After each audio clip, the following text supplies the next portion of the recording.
चुनावों में करारी हार से मिले जख्म अब ही भरे नहीं कि अरविंद केजरीवाल की पार्टी के सामने नई मुसीबत आ गई। यह मुसीबत इसलिए भी बड़ी है कि अब घोटाले और भ्रष्टाचार के मामलों में फंसे आम आदमी पार्टी के नेताओं का पूरा हिसाब किताब किया जाना है। इस मामले में केजरीवाल और मनीष सिसोदिया के खिलाफ तो अब ट्रायल शुरू होने वाला है, लेकिन अब इस लिस्ट में सत्येंद्र जैन का भी नाम शामिल हो गया। सत्येंद्र जैन इस बार बुरी तरह से चुनाव हारे हैं और उनके चुनाव हारने के तुरंत बाद गृह मंत्रालय ने राष्ट्रपति को पत्र लिखकर उनके खिलाफ मुकदमा चलाने की अनुमति मांगी है। गृह मंत्रालय ने सत्येंद्र जैन के खिलाफ मनी लॉन्ड्रिंग और लॉन्ड्रिंग के तहत मुकदमा चलाने की मंजूरी मांगी है। राष्ट्रपति की स्वीकृति मिलने के बाद ये केस भारतीय नागरिक सुरक्षा संहिता यानी BNS 2023 की धारा 218 के तहत न्यायालय में चलाया जाएगा। होम मिनिस्ट्री ने जिस तत्परता से राष्ट्रपति से जैन के खिलाफ मामला चलाने की अनुमति मांगी है, उससे साफ है आने वाले दिन में अरविंद केजरीवाल और मनीष सिसोदिया के लिए भी मुश्किल खड़ी होगी। ये वही सत्येंद्र जैन हैं जिनके पकड़े जाने के बाद केजरीवाल ने बचाव करते हुए नोबेल पुरस्कार पाने योग्य बताया था और कहा था कि मैंने सारी फाइल्स देखी हैं। सत्येंद्र जैन पूरी तरह से निर्दोष हैं और उन्हें बीजेपी वालों ने साजिश के तहत गिरफ्तार करवाया है।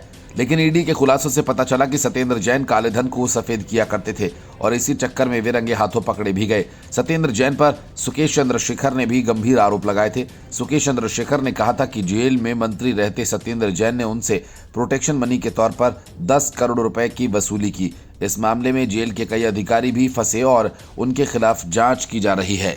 प्रवर्तन निदेशालय से मिली सामग्री के आधार पर सत्येंद्र जैन के खिलाफ इस मामले में अभियोजन चलाए जाने के लिए स्वीकृति देने के पर्याप्त साक्ष्य पाए गए, इसलिए ही कोर्ट में केस चलाए जाने की मांग की गई। दरअसल जांच एजेंसीज ने सत्येंद्र जैन के खिलाफ हवाला कारोबार से जुड़े मनी लॉन्ड्रिंग मामले में केस दर्ज किया है। मई 2022 में उन्हें गिरफ्तार भी किया गया।